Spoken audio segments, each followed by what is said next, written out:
Reconstructionist Radio Podcast Network presents Axe to the Root with Bo Marinov, where you get a Christian Reconstructionist perspective on the pressing issues of today.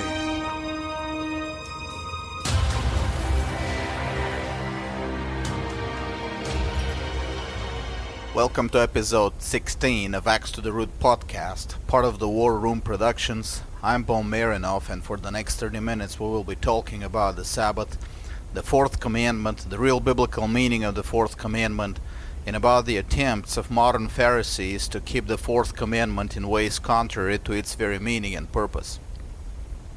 We will look at the greater covenantal frame of the Ten Commandments, at the ways any commandment can be twisted so as to go against that frame. We will look at the impossibility of keeping the Fourth Commandment in its literal meaning today, and then at the reason for that impossibility, God's emphasis on the ethical judicial meaning of the commandment over its literal and ritual meaning. At the end, we will look at the real covenantal meaning of the Fourth Commandment, a meaning that has been either omitted or deliberately avoided by modern churchmen because it has required actions of positive and active mercy and liberty, which the prevailing anti-Christian culture would find offensive. Now let me start with a disclaimer. I will be arguing here against the technical literal application of one part of the Fourth Commandment. But despite of what some may imagine, nothing of what I say here is against Sunday church gatherings or against setting one day out of 7 for little rest from work. Nothing of what I say here condemns anyone who has chosen, as a matter of personal choice, to diligently attend a church every Sunday. Nothing of what I say here condemns any denomination or church that has chosen to perform certain ritual motions on Sunday, as a matter of liturgical expediency, as long as, of course, those ritual motions are not openly idolatrous, like worship of Mary, or honor services of agents of the pagan government like police, or preaching of anti-biblical ideologies. My purpose here is not to replace one kind of Pharisaical legalism with another kind of Pharisaical legalism. My purpose here is to oppose the forcers of conscience, a phrase I borrowed from the great Puritan author John Milton. Those who make their own private interpretation of the Fourth Commandment despise the Christian liberty established in the New Testament interpretation of it, and try to bind the conscience and the bodies of the people of God by chains that Christ specifically rejected. And in doing so, they ignore the heavier matters of the Fourth Commandment, the ethical judicial meaning of it, that is, the righteousness and justice that follow from it, in the larger context of God's covenant. I'm arguing here for Christian liberty and Christian duty, liberty under the law and duty under the law. And the law is the totality of the Word of God, Old and New Covenant, one Word of God. When we discuss the Ten Commandments, of course, we need to have one important thing in mind. The Ten Commandments are only maidservants to a larger covenantal context. They are not the larger covenantal context themselves. When Jesus was asked which the greatest commandment was, in Matthew 22, Mark 12, or Luke 10, his answer didn't include any individual commandment of the 10, nor the 10 as a whole. His answer went above and beyond the Ten Commandments to a commandment that won't normally be noticed if one does a simply cursory reading of the law, because the commandment is not even mentioned in the first 4 books of Moses. It is only mentioned in the last book, Deuteronomy, and there it is repeated multiple times in different versions, in 4:29, 10:12, 11:1, 13:3, 19:9, 36, to mention a few. The commandment was, you shall love the Lord your God with all your heart, all your soul, and with all your mind. And actually Mark can look at, and with all your strength. The Ten Commandments, therefore, are only a lower order of commandments, which is not to say that they are less important or dispensable, but only that they are an extension, a development or application of that greater commandment. In fact, of the 2 greater commandments, love God and love your neighbor. This subordinate character of the Ten Commandments is very important, for it tells us that the Ten Commandments would have no meaning nor make any sense whatsoever unless they are read, interpreted, and obeyed within the larger frame of the greatest commandment. It also tells us that when interpreted outside that frame, the Ten Commandments can easily be twisted into something they were never meant to be. I like to give the example with telling your son to wash the dishes. The command to wash the dishes presupposes several smaller commands. Put water and soap on the dishes, rinse the dishes, dry the dishes, etc. But it is possible to obey all these smaller commands to the T and yet not have the dishes washed. And we know kids can be specialists in faking obedience by doing the details of the smaller things while leaving the job unfinished. Take for example the Sixth Commandment.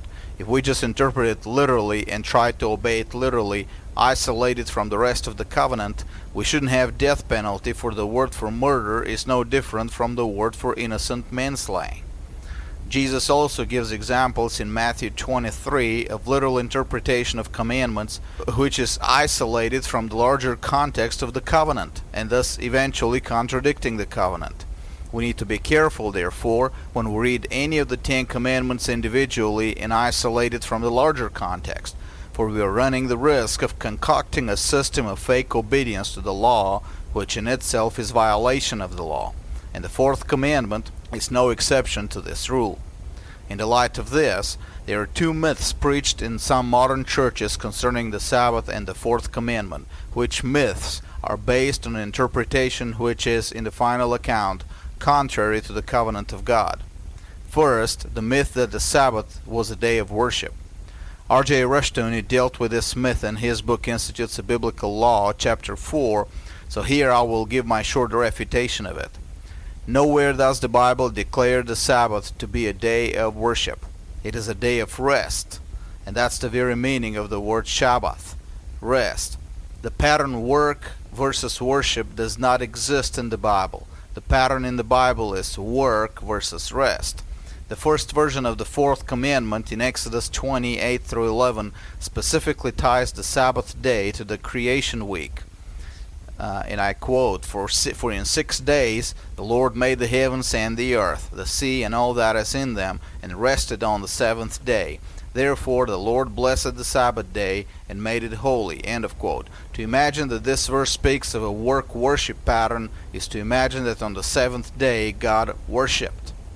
Aside from the fact that there is no way for God to worship anybody, that is, to bow down before anybody, we have at least an indirect testimony that on the day of rest, God wasn't even around in the garden in order to be worshipped.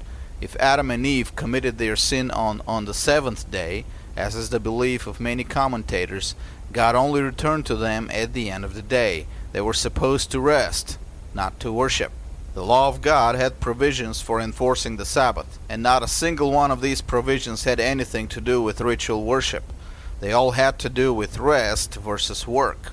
There was no mandatory ritual attendance. There were no penalties for not attending. Ritual worship continued during the week, and there is no indication whatsoever that ritual worship was in any way related to the rest on the Sabbath. In fact, worship was much more than the ritual worship. It was the whole life of the covenant men and the covenant community, as we see mention of worship outside the temple and outside the Levitical system. Not only was not ritual worship related to rest, it was itself work, not rest. As strange as this may sound to modern churchian ears, this concept of worship as work is very clearly taught in the Bible. There was a whole tribe set aside to conduct ritual worship in Israel, and that tribe was specifically denied any inheritance in Israel, the Levites. Their inheritance were the tithes and the offerings from the rest of the tribes. That was their payment for their work. Jesus specifically declared that the ritual worship in the temple was work, not rest, and he called it the desecration of the Sabbath in Matthew 12:5. Have you not read in the law that on the Sabbath the priests in the temple break the Sabbath and are innocent? His opponents didn't object to this. Obviously, it was a common interpretation that priestly work in the temple is breaking the Sabbath. It just didn't incur any guilt. But the law mentions nothing specific about priests breaking the Sabbath as being innocent. The only logical conclusion, therefore, is that the regular duty of the priests, ritual worship, was considered work, not rest, and therefore was technically a violation of the Sabbath. The fact that the priests were still innocent was a fact of serious significance for the new covenant. where all believers are now priests, but we will tackle this later. Since worship was clearly work, not rest, the pattern work worship is actually work, because worship is work, and it is not the biblical pattern given in the Fourth Commandment. Ritual worship, including modern churchmen ritual worship, is work, not rest, and as such is a violation of the Sabbath, had the Sabbath been applied today as literally as it was in the Old Testament times. The people who sigh and abandon how great and holy is to worship on the Lord's day have actually bought into a non-biblical idea. The Sabbath was rest, rituals are work. The only thing that keeps us innocent is not our worship on Sunday, which has no special place nor magical significance as worship at all, but the fact that we're now priests and something greater than the temple is here. This alone should make every Christian understand the concept of Christian liberty as over against modern Pharisaism. The second myth is that it is possible today to keep the Sabbath in the literal way it was commanded in the law of God. First of all, even if it was possible, no one is really keeping it, not even the self-proclaimed Sabbatarians. The key here, now you'll ask, you mean Sabbatarians don't keep the Sabbath? Correct. The key here is the light switch on Sunday morning. I have told hundreds of times to people who claim to be Sabbatarians, who are quick to hurl accusations against anyone who works on Sunday or misses a church service on Sunday, and I have always asked the simple question: when you wake up Sunday morning, do you flip that light switch on the wall? They all say they do, and they all refuse to acknowledge what that means. On Sunday, there are people out there working for profit in power stations, power grid control rooms, water supply companies, internet suppliers, telephone companies, traffic and air control towers, on board of ocean ships, jetliners and railroad engines, etc., etc., etc. And our modern alleged quote-unquote Sabbatarians have no problem using the services of all these people, using the electricity, gas, water, phone services, and internet services produced by these people. And then they turn around and condemn those same people for their work on Sunday, while they consider themselves holy because they are not like, those people who work on Sunday and whose services provide for their comfort on Sunday. I have asked these questions hundreds of times, and I have never seen a single Sabbatarian even stop to consider the contradiction in his own position. Not a single one said, this is true, I have been inconsistent. I need to stop using these services on Sunday because I'm taking advantage of work which I condemned by my own theology. And with my money, I encourage people to work on Sunday. To the contrary, Sabbatarians either ignore the question or give such ridiculously inept explanations that I have been quite tempted at times to doubt these people's sanity. Most of the time they come up with the excuse that, hospitals need electricity and water and gas on Sunday, and this is a work of necessity or mercy, and therefore there is no problem to use that electricity. But wait, you and your church using massive amounts of energy for air conditioning on Sunday are not a hospital. There is nothing in your situation that calls for a work of necessity and mercy. Just because someone else needs help doesn't mean you're entitled to the same help without any need. Christians in history went without air conditioning or running water for centuries. Your necessity is a false necessity. You're simply being a spoiled American, not a person in a situation of necessity. Others come up with a bizarre rule that if there is no exchange of money on Sunday, it is not a violation of the Sabbath, and therefore it is okay to purchase services from people violating the Sabbath if the payment is the next day. I mean, how much more pharisaical can we get? The law of God says nothing whatsoever about the time of payment as a condition for violating the Sabbath. It's a completely man-made rule, and obviously if applied consistently, it would justify any work on Sunday, provided the payment is on the next day. Seriously, is the commandment about work or is it about the time of payment? But modern Sabbatarians continue using the services of people who work on Sunday, making up lame excuses either for themselves or for the people who violate the Sabbath, as per their definition, to provide for their comfortable, spoiled lives. At the same time, they accuse of violation of the Sabbath the fact that restaurants open on Sunday and heap condemnations on Christians who go to restaurant after church. When I point to them that restaurants are a work of necessity and mercy because they also provide for travelers in town who have no place to go to get food, suddenly this argument of necessity is not valid anymore, and there is no excuse for restaurants to stay open on Sunday, nor for Christians to use them. If there is a modern example of Jesus' words in Matthew 23:4 and Luke 11:46, it is modern Sabbatarians. They tie up heavy burdens and lay them on men's shoulders, but they themselves are unwilling to move them with so much as a finger. Very obviously, modern Sabbatarians know perfectly well that the direct, literal keeping of the Sabbath is impossible today, and they themselves don't even try to keep it, but they use it to send other people on guilt trips. Keeping the Sabbath today is impossible for another reason too. The modern pattern of week cycles, independent of annual cycles, is not the system described in the law of God. Rushton explained that as well in chapter 4 of his Institutes, quoting Curtis Clare Ewing. It is impossible for the modern pattern to have been active then because certain days of certain months were set aside for doing work, and under the modern system they would have fallen on the Sabbath day 1 year in 7. See, for example, Exodus 12 verses 3, 5, 6, 24. See Leviticus 23:15. These are specific days of the month that the Israelites were supposed to do work. Also, specific days of specific months are declared Sabbaths in the law. If these are simply weekdays kept as Sabbaths, this would violate one part of the Fourth Commandment. 6 days you shall work. In the law of God, the weeks were tied to the year. The year started on the first day of the week, always, and the Sabbaths were fixed on the same dates every year. The year of 365 days were split in 52 fixed weeks, plus one extra day. The extra day was an extra Sabbath added after the seventh Sabbath after the Passover, Leviticus 23:15 through 21, making Pentecost to be a 2-day, 48-hour Sabbath, the 49th and the 50th day after the Passover Sabbath. The Hebrew calendar thus was strictly a solar calendar, not a solar lunar calendar as today, and the week cycle was tied to the year cycle, not independent of it.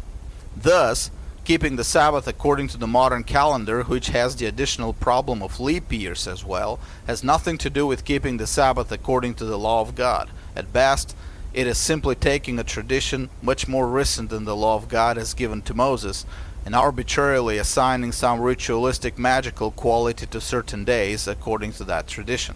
From an economic standpoint, which means from the standpoint of the Dominion Covenant as the greater context for the Ten Commandments, the theological excuse of works of necessity and mercy, while helpful at times, is not exactly biblical.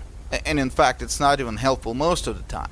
Why would modern Sabbatarians want the restaurants and the hotels close on Sundays when every city has some number of travelers residing in it during the weekend? Do they expect travelers to go around begging for food and shelter on Sunday? While necessity and mercy were involved as motives in Jesus' multiple cases of healing on the Sabbath, his example given in reply to the Pharisees, his examples were not all cases of necessity and mercy. More important, his defense of his disciples for their violation of the Sabbath in Matthew 12, 1 through 7, remember his disciples were picking grain, did not resort to the argument of works of necessity and mercy. Jesus went much farther than that, showing examples of violation of the law, or of its literal reading, in the Old Testament, and showing why those are to become the norm in the New Testament, by saying something greater than the temple is here.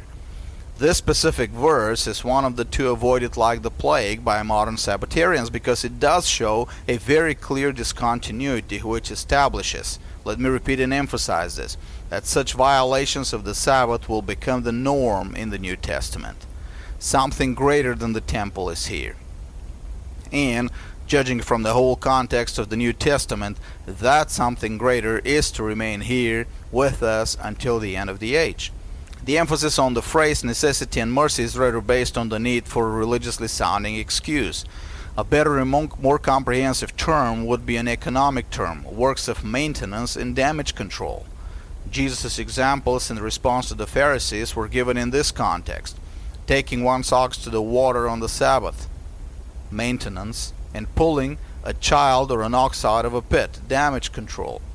While the concept of mercy can be applied to the child, there is no necessity nor mercy involved in spending one Sabbath pulling an animal out of a pit, work that can be done the next day. Neither was there any necessity nor mercy involved in allowing the disciples to pick grain on the Sabbath, clearly forbidden in the law. None of them were starving while they were with Jesus. Actually, Luke 22:35 says they didn't lack anything while being with him. The rule for work allowed on the Sabbath, therefore, was not necessity or mercy, but preventing a capital loss. I need to repeat this: preventing a capital loss. Work for the purpose of preventing a capital loss was allowed. If the animals go thirsty for one day, they will lose weight or will be less capable of work on the first day of the week. The same will happen if an animal is left in the pit and pulled out the next day. The next day will be lost to work, and the animal will probably be exhausted. Defense of the cities against enemies was allowed on the Sabbath, again to prevent capital loss. It goes without saying that sailors could work on the Sabbath day without incurring guilt, because a ship can't be just left drifting in the middle of the sea. The same would apply to merchants and travelers. In situations where the literal keeping of the Sabbath would involve loss of capital, they were allowed to continue moving until they were out of danger, etc., etc., etc. Now, some listeners may think that reducing it down to loss of capital is rather profane, but remember, we're talking about the larger context of the Dominion Covenant. The Ten Commandments were not given with the purpose of destroying the economic base of human society. They were given with the purpose of enabling man to fulfill the Dominion Covenant. Loss of capital on the Sabbath day would have meant a zero-growth world if what man produces during the week is destroyed on the Sabbath day. But in the last 300 years, under the influence of the Christian worldview developed in the Reformation, the economy of the world has moved more and more to a state where most of the economic activities, if interrupted on Sunday for 24 hours, would lead to a net loss of capital. Not simply preservation of capital and zero growth, but net loss of capital. This is not merely about hospitals and road assistance and rescue teams. It is not even merely about restaurants and hotels open on Sunday to serve travelers or people who have no ability to prepare their own food. We're speaking here of the mainframes of the modern economy, those without which the modern economy would return to a more primitive state of less capitalization, less productivity, and therefore may lead to suffering and starvation for the larger population we have today. Thermal and nuclear power stations can't stop producing one day every week. Cement plants, fertilizer plants, metallurgical plants, industrial laboratories, transportation systems, air, ground, and sea, power grids, mines and oil rigs, chemical plants, gas and oil storage facilities, industrial establishments of every kind. All these mainframes of our modern, highly technological economy are not usually visible to the majority of people, and the importance of their uninterrupted production is seldom understood by most people. But the reason we can have nice things today at such low prices is exactly because these facilities continue working without interruption. Many of them have reactors working either at high temperature or under high pressure, or using highly toxic or radioactive reactions. For many of them, stopping the reactor and starting it again costs as much as the revenues for a month's or even a year's production. Doing it every week will guarantee the economic failure of the plant. The very economics of these plants was predicated on uninterrupted production for at least a decade. I have worked as a trade manager, me personally, of a fertilizer plant.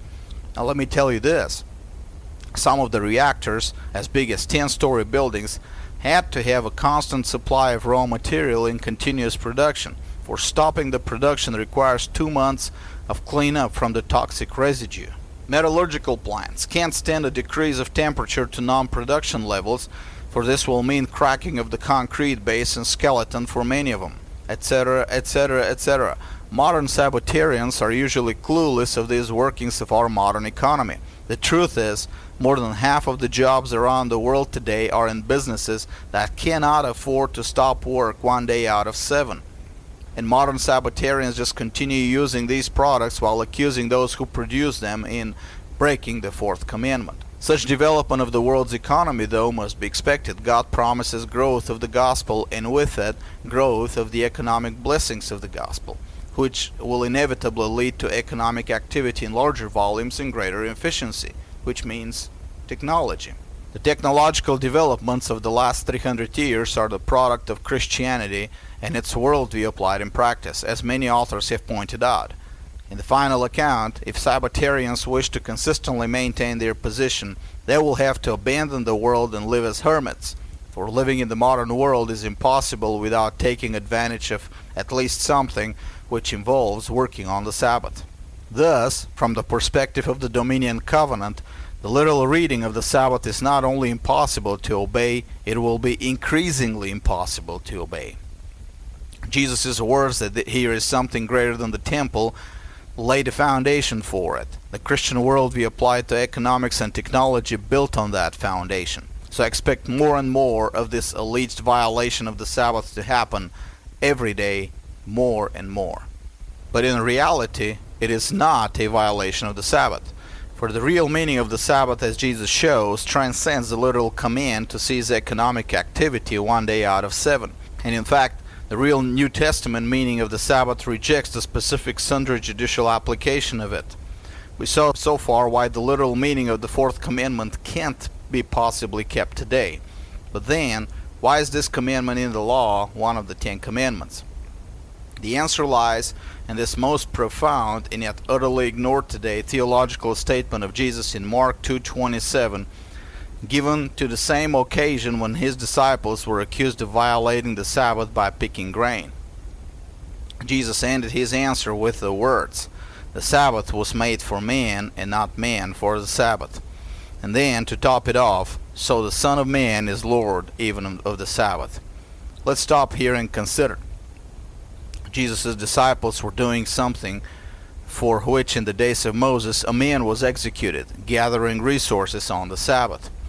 Jesus didn't defend his disciples by saying that what they were doing was legal. He in fact agreed with their accusers by using examples in the Old Testament of other violators of the Sabbath and of the temple regulations. His answer? That's okay. I am changing the understanding of the Sabbath. I didn't make man for it, I made the Sabbath for man. The very commandment was designed to point at man and his needs, acknowledge the needs of man in his state of helplessness and distress and constant toil, and give him rest. The strict judicial rules for keeping the Sabbath in Israel were temporary, and were understood as temporary even in the Old Testament. That they were understood as temporary we can judge from the reaction of Nehemiah to the violation of the Sabbath by many in Israel, including some from the nobility. Instead of declaring death penalty against the violators, Nehemiah only reprimanded them. The Sabbath day was still in force as a special sign of Israel as a redemptive ceremonial community, but Nehemiah was somehow aware that the strict penalties of the law were not to be applied. Why? Because Nehemiah probably understood the great theological statement of Jesus: the Sabbath was made for man. In the first of my 3 lectures on immigration and the Sabbath, you can find it somewhere on YouTube, I have explained this meaning of the Sabbath. In short, Moses took his liberty to change the direct text of the Fourth Commandment as given from Mount Sinai, while the first version, spoken directly by God, said, "For in 6 days the Lord made the heavens and the earth, the sea and all that is in them, and rested on the 7th day. Therefore the Lord blessed the Sabbath day and made it holy." The second version, spoken by Moses to the children on the east side of the river Jordan right before the conquest, replaced these words with the words, "You shall remember that you were a slave in the land of Egypt, and the Lord your God brought you out of there by a mighty hand and by an outstretched arm. Therefore the Lord your God commanded you to observe the Sabbath day." Combining the two, we see that God's rest on the 7th day was meant not to place additional burdens on man, but to liberate man. Not to make man work for 6 days and then work for another day to please God with rituals and ceremonies and church pageants. The purpose of God's rest was to make everyone experience the same rest at the end of a week of hard work. As the Hebrews were entering the land, and as they were about to become a nation of masters who would themselves control wealth and hire workers and own slaves, Moses was reminding them that the Sabbath regulations were not in the ritual but in the remember clause. Remember you were a slave. Remember you were a foreigner. Remember Egypt, where you were beaten and forced to work under the scorching sun. Remember the Exodus, the wilderness, the covenant God made with your fathers. And as you remember all these things, remember there is to be no oppression of man under your rule. Everyone, to the lowest pagan slave, is entitled to have his day of rest, a day when he will stay still and God will be the one working for him in healing, sanctification, and even in washing his feet. The Sabbath was a commandment to justice and liberty, not a commandment to blind submission to ceremonial rules. Its focus were the weakest members of the society, the slave, the stranger, the widow, the orphan. Its focus was every man, for God wanted to work on that day for every man while man stood still and accepted God's service. And no, it wasn't God serving man and his subordinate. It was God who was declaring that in the final account all man's work will be considered nothing and only God's work will remain. It was an evangelistic message. And therefore, all the activities allowed on that day were activities of evangelism. The priests profaned the Sabbath, not because God needed ceremonial service from human hands, but because these ceremonies were his way to bring the gospel to the pagan world, through shadows and parables and ceremonies. That's why David was allowed to eat of the consecrated bread. He was the real preacher of the gospel at the time, alone of all Israel. The priests were afraid to challenge Saul's fascist statist order. The population was either subdued or joyfully participated in Saul's totalitarian state. David was alone, and he was alone in declaring the will of God. He was a prophet and an evangelist, and the bread belonged to him by the virtue of his office and ministry. It was for this reason that in the New Testament Jesus made sure that most of his recorded healings took place on the Sabbath day. There are case after case in the Gospels of Pharisees outraged at this violation of the Sabbath, and yet a violation it wasn't. The Sabbath was made for man, and besides, the healings were part of his evangelism. The Sabbath was the day when God comes to man, not in man's puny efforts to please God and the church, but in God's work in man, for the Sabbath was made for man. Well then, how does this translate to our New Testament keeping of the Sabbath? We're all priests now, and Jesus, the one greater than the temple, is with us always, until the end of the age. The Sabbath is a constant reality today for us. Our whole life is now a life of evangelism. We don't offer sacrifices once a new moon anymore. Our whole lives are supposed to be a living sacrifice to God, and therefore an evangelistic enterprise. From a biblical perspective, we already live in God's continuing Sabbath in history, the prelude to our final Sabbath. The keeping of 1 day out of 7 is good for polity purposes, to borrow a phrase from Calvin, but its significance doesn't go beyond the expediency of polity. In reality, covenantally, we're supposed to keep the Sabbath every single day, in resting from our own works and letting God work in us and through us. Every single day, without distinction, we're supposed to free the captives and the slaves, and to save those led to slaughter. Every single day, we're supposed to preach the righteousness and justice, emphasis on justice, of the gospel. There's no special day in the week for worship and rest and evangelism. The special day has been one Sabbath rest for the people of God, Hebrews 4:9, and that day is today. Everything else may be good and useful and expedient policy, but it is not a religious obligation. I will end with the words of John Calvin from his Catechism, quoted by R.J. Reshtuni in chapter 4 of his Institutes. Question: what do you mean by spiritual rest? Answer: when we keep holiday from our own works, that God may perform his own work in us. Question: is it sufficient to do so on the seventh day? Answer: nay, continually. After we have once begun, we must continue during the whole course of our life. Question: why then is a certain day appointed to figure it? Answer: there is no necessity that the reality should agree with the figure in every respect. To summarize, the Sabbath was made for man. And after the resurrection of Jesus Christ, the covenant man was placed in a continual Sabbath. The only way of keeping that Sabbath is not by forcing a religious obligation for 1 day of 7, which Jesus himself annulled as not applicable to the royal priesthood, but in becoming a true royal priesthood for the King of Kings. The book I will recommend this week is Israel's Calendar and the True Sabbath by Curtis Clare Ewing. Now, Ewing has many positions with which I do not agree, but this specifically is a study worthy of consideration, especially in terms of some modern myths concerning the Sabbath. Read the book with discernment.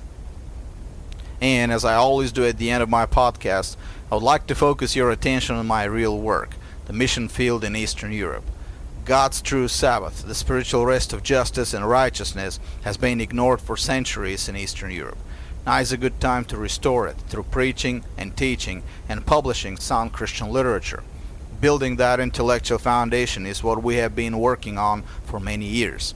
These books that were translated need to be placed in the hands of the people there. We need help for publishing. Consider visiting BulgarianReformation.com. Click on Donate and help us continue building. And God bless you all. This was a Reconstructionist Radio War Room production. Axe to the Root with Bo Marinov. Please visit bojidarmarinov.com and reconstructionistradio.com/Axe to the Root.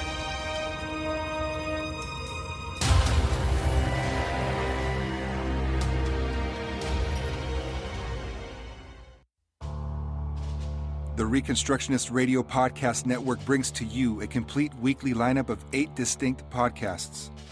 Starting on Sunday, Setting the Record Straight with Pastors Gordon Runyon, Jason Garwood, and Joseph Randall Spurgeon. Mondays, The Post-Mill Report with Nathan F. Conkey. Tuesdays, Axe to the Root with Bojidar Marinov. Wednesdays, The Hellraiser Report with Scott Allen Buss. Thursdays, The War Room with Bill Evans and Jason Sanchez. Fridays, Once Dead, where Christians give testimonies of God's grace upon their lives. And Saturdays, Restoring America One County at a Time lectures with Joel McDermott. And our new podcast, No Neutrality, with various contributors. Please don't forget to subscribe to each individual podcast or the Reconstructionist Radio Master Feed, where you will get all of the content we produce, including our free audiobooks. Don't forget to go to reconstructionistradio.com to volunteer as a narrator and to partner with us financially.